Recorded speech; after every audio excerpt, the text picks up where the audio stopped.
ಅಶ್ವಿನಿ, ನಾನು ನೋಡ್ತಾ ಇದ್ದೆ ನಮ್ಮ ಭಾರತ ದೇಶದಲ್ಲಿ ರೈತರು ಎಷ್ಟು ಕಷ್ಟಪಡ್ತಾರೆ, ಮತ್ತೆ ಕರ್ನಾಟಕದಲ್ಲೂ ಕೂಡ ಯಾವ ರೀತಿ ಆಗ್ತಾ ಇದೆ ಆ ನಂಬರ್ಗಳನ್ನೆಲ್ಲ ನೋಡ್ತಾ ಇದ್ದಾಗ ನಾನು ಅನ್ಕೊಳ್ತಾ ಇದ್ದೆ, ಅಲ್ಲ ನಮ್ಮ ದೇಶದಲ್ಲಿ ಮಾತ್ರ ಹಿಂಗೇನಾ, ಬೇರೆ ದೇಶಗಳಲ್ಲೂ ಕೂಡ ರೈತರು ಇದಾರಲ್ಲ, ಅಲ್ಲೂ ಈ ತರ ಏನಾದ್ರು ಪ್ರಾಬ್ಲಮ್ ಆಗುತ್ತೆ ಅಂತ ನಾನು ಕ್ರಾಸ್ ಚೆಕ್ ಮಾಡ್ತಾ ಇದ್ದೆ. ಹೌದು, ಆಗಿದೆ. ಆಸ್ಟ್ರೇಲಿಯಾ, ಅಮೆರಿಕ, ಕೆನಡಾ, ಫ್ರಾನ್ಸ್ ಅಲ್ಲೂ ಕೂಡ ನಾನು ಆಗಿದೆ ರೈತರ ಆತ್ಮಹತ್ಯೆ. ಆದ್ರೆ ಈ ಕಾರಣಗಳಿಗಲ್ಲ, ಅವರು ಬೇರೆ ಕಾರಣಗಳಿಗೆ, ಕೆಲಸದ ಒತ್ತಡಕ್ಕೆ, ಅವರಿಗೆ ಟೆನ್ಷನ್ಗೆ, ಕೆಲಸದ ಒತ್ತಡಕ್ಕೆ ಅವರಿಗೆಲ್ಲ ಜಾಸ್ತಿ ಸಿಕ್ಬಿಟ್ಟಿದೆ. ಹಂಗಾಗಿ ಆ ಒತ್ತಡಕ್ಕೆ ಆತ್ಮಹತ್ಯೆ ಮಾಡ್ಕೊಳ್ಳೋ ಸಂಖ್ಯೆನ ನಾನು ಗಮನಿಸ್ತಾ ಇದೆ. ಆದ್ರೆ ನಮ್ಮ ಭಾರತದಲ್ಲಿ ಹಂಗಲ್ಲ. ಭಾರತದಲ್ಲಿ ಏನ್ ಕಾರಣ ಅಂತ ನಾವು ಹೇಳಿದೀವಿ.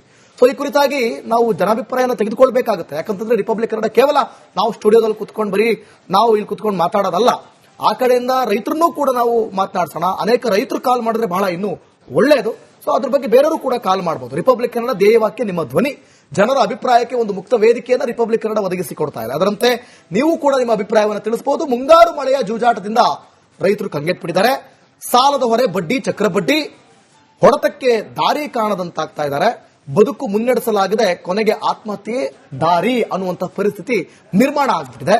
ರೈತರ ಆತ್ಮಹತ್ಯೆಯನ್ನು ತಡೆಯೋದಕ್ಕೆ ಸಮರ್ಥವಾದಂತಹ ಕ್ರಮಗಳನ್ನು ಕೈಗೊಳ್ಳುವಲ್ಲಿ ಸರ್ಕಾರಗಳು ವಿಫಲ ಆಗಿದೆ ಅಂತ ನಿಮಗೆ ಅನಿಸ್ತಾ ಇದೆಯಾ? ಸರ್ಕಾರ ಏನ್ ಮಾಡಬೇಕಿತ್ತು ಈ ಬಗ್ಗೆ?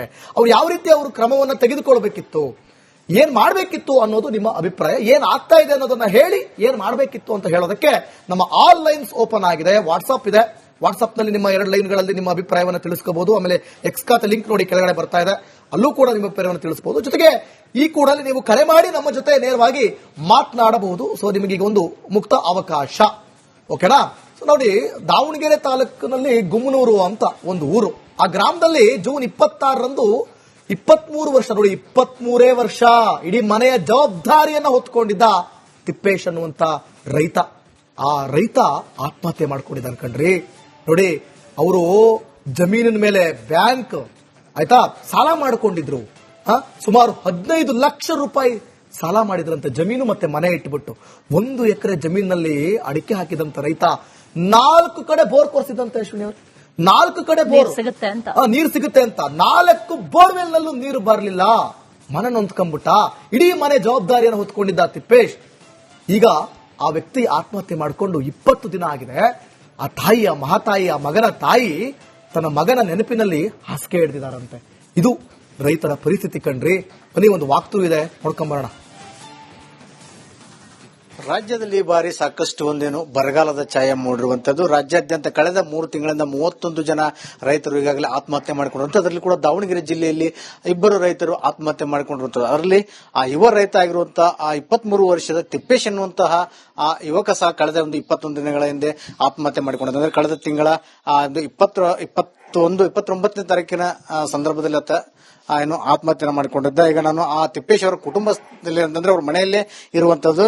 ನಿಮಗೆ ಈಗ ಅವರ ಮನೆಯ ಒಂದು ವಾತಾವರಣ ತೋರಿಸಿದ್ರೆ ಸಾಕಷ್ಟು ಬಡತನ ಪರಿಸ್ಥಿತಿಯಲ್ಲಿ ಇರುವಂತಹ ಅವರ ಮನೆ ಇರುವಂತದ್ದು. ಕೇವಲ 1 ಎಕರೆ ಜಮೀನಿನಲ್ಲಿ ಒಂದು ಕುಟುಂಬದ ನಿರ್ವಹಣೆ ಆಗ್ತಾ ಇತ್ತು. ತಿಪ್ಪೇಶ್ ತನ್ನ ಪದವಿ ವಿದ್ಯಾಭ್ಯಾಸವನ್ನ ಮುಗಿಸಿ ಎಲ್ಲಿಯೂ ಕೂಡ ಒಂದು ಕೆಲಸ ಸಿಗದ ನಿಟ್ಟಿನಲ್ಲಿ ಆತ ಕೃಷಿ ಮಾಡ್ಬೇಕಂತೇಳಿ ಮುಂದಾಗ್ತಾನೆ. ಆ ನಿಟ್ಟಿನಲ್ಲಿ ಕೃಷಿ ಮಾಡಬೇಕು ಅಂತ ಹೇಳಿ ಒಂದಷ್ಟು ಅಡಿಕೆ ಸಸಿಗಳನ್ನ ಜಮೀನಲ್ಲಿ ನೆಟ್ಟು ಕೆಲವೊಂದಷ್ಟು ಜಾಗದಲ್ಲಿ ತರಕಾರಿನ ಬೆಳೆಯೋಕೆ ಮುಂದಾಗ್ತಾನೆ. ಈ ನಿಟ್ಟಿನಲ್ಲಿ ಆತನಿಗೆ ನೀರಾವರಿ ಸಮಸ್ಯೆ ಕಾಡಿದ ಹಿನ್ನೆಲೆಯಲ್ಲಿ ಜಮೀನಲ್ಲಿ ಬೋರ್ವೆಲ್ಗಳ ಕೊರೆಸೋಕೆ ಮುಂದಾಗಿ ಸುಮಾರು 4ರಷ್ಟು ಬೋರ್ಗಳನ್ನು ಕೊರೆಸ್ತಾನೆ. ಆದ್ರೆ ಯಾವುದೇ ಬೋರ್ನಲ್ಲಿ ಕೂಡ ಸರಿಯಾಗಿ ನೀರು ಬೀಳಲ್ಲ, ಸಮರ್ಪಕವಾಗಿ ನೀರು ಬೀಳಲ್ಲ. ಆದ್ರೆ ಬೋರ್ವೆಲ್ ಕೊರೆಸೋಕೆ ಸಾಲದ ಮೇಲೆ ಸಾಲವನ್ನ ಮಾಡ್ತಾನೆ. ಜೊತೆಗೆ ಅಡಿಕೆ ನಿರ್ವಹಣೆಗೆ ಮತ್ತು ತರಕಾರಿ ಬೆಳೆಗೂ ಸಹ ಸಾಕಷ್ಟು ಒಂದು ಸಾಲವನ್ನು ಮಾಡ್ತಾನೆ. ಎಲ್ಲ ಸಾಲ ಸೇರಿ ಸುಮಾರು 13 ಲಕ್ಷದಷ್ಟು ಒಂದು ಸಾಲ ಆಗಿರುತ್ತೆ. ಅದ್ರ ಜೊತೆಗೆ ಫೈನಾನ್ಸ್, ಖಾಸಗಿ ಬ್ಯಾಂಕು, ಆಮೇಲೆ ಸಹಕಾರಿ ಸಂಘಗಳು ಕೂಡ ಸಾಲ ಪಡೆದ, ಮನೆ ಮೇಲೂ ಕೂಡ ಸಾಕಷ್ಟು ಸಾಲ ಪಡೆದ. ಯಾವಾಗ ಬೋರ್ಗಳು ಕೈ ಕೊಟ್ಟು ಮತ್ತು ಬೆಳೆಗಳಲ್ಲೂ ಕೂಡ ವೈಪರೀತ್ಯದ ಜೊತೆಗೆ ಮಳೆಯೂ ಸಹ ಕೈ ಕೊಡ್ತು. ಈ ಹಿನ್ನೆಲೆಯಲ್ಲಿ ಬರಗಾಲದ ಛಾಯಿಂದ ಆತನ ಬೆಳೆಗಳಿಗೂ ಸಹ ಸಾಕಷ್ಟು ಬೆಲೆ ಸಿಗದಂತೆ, ಅಂದ್ರೆ ಬೆಳೆನೇ ಬರದಂತಹ ಸಂದರ್ಭ ಒದಗಿದಾಗ ಆತ ಸಾಲ ತೀರಿಸೋಕೆ ಕಷ್ಟ ಆಯ್ತು. ಅದ್ರ ಜೊತೆಗೆ ಸಾಲಗಾರರು ಕೂಡ ಒಂದು ಸಾಕಷ್ಟು ಮರುಪಾವತಿ, ಅಂದ್ರೆ ಖಾಸಗಿ ಫೈನಾನ್ಸ್ಗಳು ಕೂಡ ಹಣ ಮರುಪಾವತಿ ಮಾಡೋದು ಸಾಕಷ್ಟು ಒಂದು ಒತ್ತಡ ಇರ್ತಾರೆ. ಮನೆ ಮುಂದೆ ಬಂದು ನಿಲ್ಲೋದು, ಸಾಕಷ್ಟು ಫೋನ್ ಮಾಡುವಂತ ಕೆಲಸಗಳಾಗುತ್ತೆ. ಈ ಸಂದರ್ಭದಲ್ಲಿ ಆತ ಏನು ಸಾಲವನ್ನ ಕಟ್ಟೋಕೆ ಪರದಾಡಿ ತನ್ನದೇ ಜಮೀನಲ್ಲಿ ಏನು ನೇಣಿಗೆ ಶರಣಾಗಿ ಆತ್ಮಹತ್ಯೆ ಮಾಡಿಕೊಂಡಿರುವಂತಹ ಘಟನೆ ನಡೆದಿರುವಂತದ್ದು. ಆತ್ಮಹತ್ಯೆ ಮಾಡಿಕೊಂಡು 20 ದಿನ ಕಳೆದ್ರು ಸಹ ಇನ್ನೂ ಆತನ ಆ ಮನೆಯಲ್ಲಿ ಮಡುಗಟ್ಟದ ವಾತಾವರಣ ಇರುವಂತದ್ದು. ಆತನ ತಾಯಿ ತಾವು ದೃಶ್ಯದಲ್ಲಿ ಗಮನಿಸ್ತಾ ಇರಬಹುದು, ತನ್ನ ಮಗನ ಒಂದು ಫೋಟೋನ ಹಿಡ್ಕೊಂಡು ಸಾಕಷ್ಟು ಬಿಕ್ಕಿ ಬಿಕ್ಕಿ ಅಳ್ತಾ ಇದ್ದಾರೆ. ತನ್ನ ಮಗನ ನೆನಪನ್ನ ಮಾಡ್ಕೊಂಡು ಅಳುವಂತ, ಯಾಕಂದ್ರೆ ಅವರು ಮಗ ಸತ್ತಾಗಿಂದ ಕೂಡ ಅನಾರೋಗ್ಯದಿಂದ ಹಾಸಿಗೆ ನಡೆದರೆ, ಈತನಿಗೆ ಇನ್ನೊಬ್ಬ ತಮ್ಮ ಇದ್ದ, ಆತನು ಸಹ ಅನಾರೋಗ್ಯದಿಂದ ಅಣ್ಣನ ಒಂದು ಸಾವಿನ ಶಾಖದಿಂದ ಹೊರಬಂದಿಲ್ಲ ಅನ್ನುವಂತಹ ಒಂದು ಮಾಹಿತಿ ಇರುವುದು. ಆದರೂ ಕೂಡ ಆಸ್ಪತ್ರೆಯಲ್ಲಿ ಚಿಕಿತ್ಸೆ ಪಡಿತಾನೆ. ಈ ತಿಪ್ಪೇಶ್ ಮನೆಗೆ ಒಂದು ಮನೆಯ ಸಂಪೂರ್ಣ ಜವಾಬ್ದಾರಿಯನ್ನು ಹೊತ್ತಿದ್ದ. ಈತನ ದುಡಿಮೆಯ ಮೇಲೆ ಒಂದು ಕುಟುಂಬ ನಿರ್ವಹಣೆ ಆಗ್ತಾ ಇತ್ತು ಅನ್ನುವಂತಹ ಮಾಹಿತಿ ಇರುವಂತದ್ದು. ಇನ್ನು ಈತ ಸಾಲ ಬಾಧೆಯಿಂದ ಆತ್ಮಹತ್ಯೆ ಮಾಡಿಕೊಂಡ ನಂತರ ಯಾರೊಬ್ಬ ಅಧಿಕಾರಿಗಳಾಗಲಿ ಸಮರ್ಪಕ ಒಂದು ಸ್ಪಂದನೆ ಮಾಡಿಲ್ಲ. ಮುಂದಿನ ಒಂದು ಪರಿಹಾರದ ವಿಚಾರ ಕುರಿತು ಯಾವುದೇ ಒಂದು ಧೈರ್ಯ ತುಂಬುವಂತಹ ಕೆಲಸವನ್ನು ಸಹ ಇಲ್ಲಿವರೆಗೆ ಮಾಡಿಲ್ಲ ಅನ್ನುವಂಥದ್ದು ನಿಜಕ್ಕೂ ದುರಂತ ಅಂತ ಹೇಳ್ಬೋದು. ಯಾಕಂತಂದ್ರೆ ಇದ್ದ ಒಬ್ಬ ಮಗನ ಒಂದು ಆಸರೆಯ ಮೇಲೆ ಇಡೀ ಕುಟುಂಬ ಇವತ್ತು ಒಂದು ಜೀವನ ನಡೆಸ್ತಾ ಇತ್ತು. ಇವತ್ತು ಆ ಮಗನ ಕಳ್ಕೊಂಡು ಕುಟುಂಬ ಸಾಕಷ್ಟು ಒಂದು ಅಂದ್ರೆ ನಮ್ಮ ಮುಂದಿನ ಪರಿಸ್ಥಿತಿ ಏನನ್ನುವಂತಹ ಚಿಂತೆ ಒಂದು ಕಡೆ ಆದ್ರೆ, ಇನ್ನು ಇಳಿ ವಯಸ್ಸು ಮದುವೆ ಸಹ ಆಗಲಂತಹ ಕೇವಲ ಒಂದು 23 ವರ್ಷದ ಒಂದು ಮಗನನ್ನ ಕಳೆದುಕೊಂಡು ಸಾಕಷ್ಟು ಒಂದು ದುಃಖದ ವಾತಾವರಣದಲ್ಲಿ ಮನೆಯಲ್ಲಿರುವಂತದ್ದು ದುಃಖ ಪಡ್ತಾ ಸಾಕಷ್ಟು ಒಂದು ಏನು ಈ ಜೀವನವೇ ಬೇಡ ಅನ್ನುವ ಮಟ್ಟಿನಲ್ಲೂ ಕೂಡ ಅವರ ಒಂದು ಮನೆ ವಾತಾವರಣ ಇರುವಂತದ್ದು. ಇನ್ನು ಒಟ್ಟಾರೆಯಾಗಿ ರಾಜ್ಯದಲ್ಲಿ ಬೀರುವಂತಹ ಬರಗಾಲದಲ್ಲಿ ಕೂಡ ಸಾಕಷ್ಟು ರೈತರು ದಿನೇ ದಿನ ಆತ್ಮಹತ್ಯೆಯನ್ನ ಮಾಡಿಕೊಳ್ತಿರುವಂತದ್ದು. ಆದರೆ ಸರ್ಕಾರ ಆಗಲಿ ಜನಪ್ರತಿನಿಧಿಗಳಲ್ಲಿ ಯಾವುದೇ ರೀತಿಯಾಗಿ ರೈತರಿಗೆ ಸ್ಪಂದನೆ ಮಾಡುವಂತಹ ವಿಚಾರವನ್ನು ತೋರಿಸಿಲ್ಲ ಅನ್ನೋದು ನಿಜಕ್ಕೂ ಒಂದು ದುರಂತ ಅಂತ ಹೇಳ್ಬಹುದು. ಕ್ಯಾಮರಾ ಪರ್ಸನ್ ಶಿವರಾಜ್ ಅಡಿಗರ್ ಜೊತೆ ವಿಠಲ್ ಕೆರವಾಡ್, ರಿಪಬ್ಲಿಕ್ ಕನ್ನಡ, ದಾವಣಗೆರೆ.